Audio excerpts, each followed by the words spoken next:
Subscribe कीजिए डहरिया music YouTube channel को और घंटी को दबाइए नवा वीडियो की जानकारी पाइए।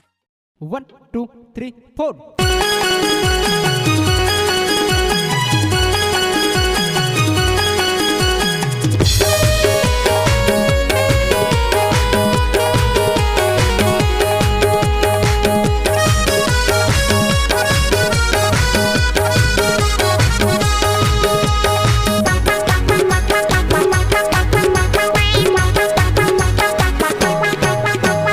सावन महीना भोले मन भावन लागेगा, सावन महीना भोले मन भावन लागेगा।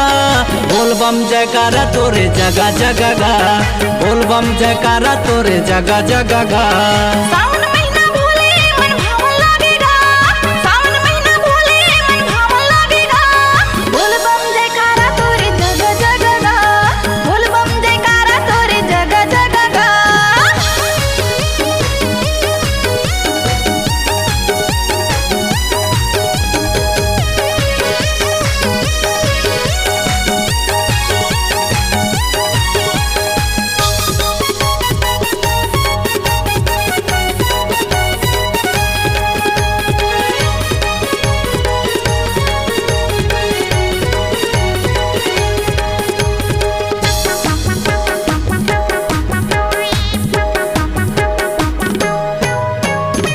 सावन महीना मरिम झिम बदरिया, जल चढ़ाए जाबू भोले दुआरिया, बाबा दुआरिया।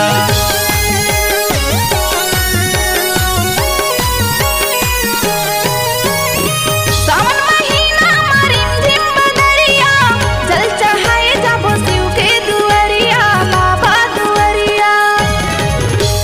गले में बाबा के सापे के माला,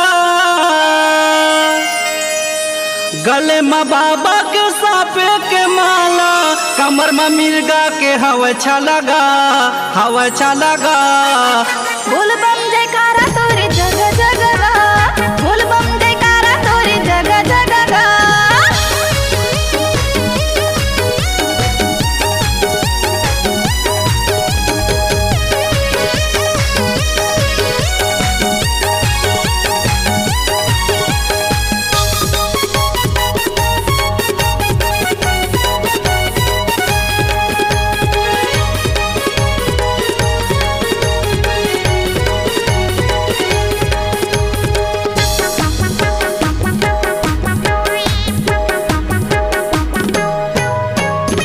भोले बाबा के महिमा है भारी, नंकाया नीतावानी आए दुआरी, आए दुआरी।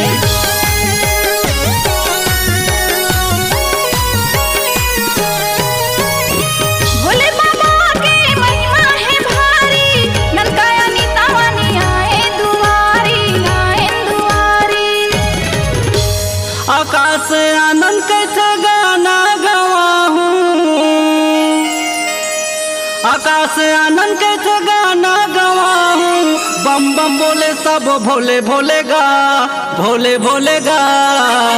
बोल बम जयकारा तोरे जगह जगह गा, बोल बम जयकारा तोरे जगह जगह गा। सावन महीना बाबा मन भावन लागेगा, सावन महीना भोले मन भावन लागेगा। बोल बम जयकारा तोरे जगह जगह गा, बोल बम जयकारा तोरे जगह जगह गा, बोल बम जयकारा तोरे जगह जगह गा, बोल बम जयकारा तोरे जगह जगह गा। बोल बम जयकारा तोरे जगह जगह गा।